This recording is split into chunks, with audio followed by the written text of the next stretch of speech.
Est-ce que vous avez déjà entendu parler des dislike mobs? En français, ça donnerait à peu près l'émeute du pouce vers le bas.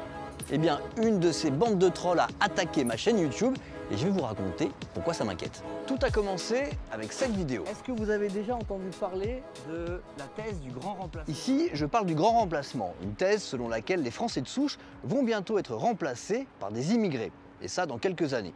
J'explique que cette thèse est raciste, qu'elle est complotiste et surtout qu'elle ne tient pas la route d'un point de vue démographique. Et ces explications, elles n'ont pas plu du tout à un groupe d'extrême droite et ils se sont organisés tout simplement pour pourrir ma vidéo, c'est-à-dire pour s'assurer que personne ne la verrait. Alors, quelle est leur technique? Ça commence par des appels postés sur des forums d'extrême droite comme celui-là. On dislike la vidéo d'un journaliste de France Info. Ou encore celui-là. Travail d'équipe, lui pourrir la vidéo et les commentaires. Et la meute se met en marche. Et en quelques heures, je me retrouve avec des milliers de commentaires négatifs postés sur ma chaîne YouTube.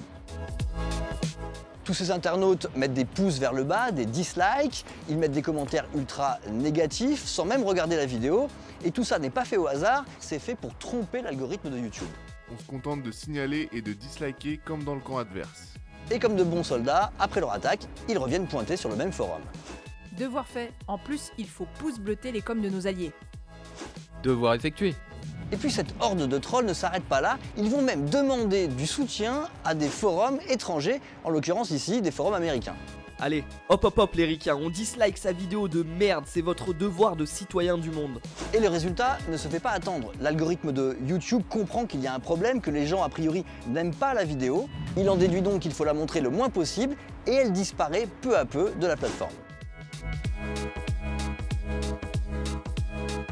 Le problème finalement, c'est pas ce qui est arrivé à ma chaîne, à moi. Le problème, c'est ce que ça nous raconte sur notre univers de l'information. Ça montre que des internautes, s'ils sont bien organisés, peuvent complètement duper et faire leur loi sur YouTube.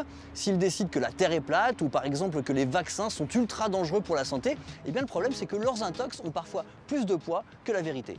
Et YouTube, c'est aujourd'hui une source d'information extrêmement importante et pas seulement pour les jeunes. Alors je sais pas si vous, ça vous inquiète, mais moi, oui.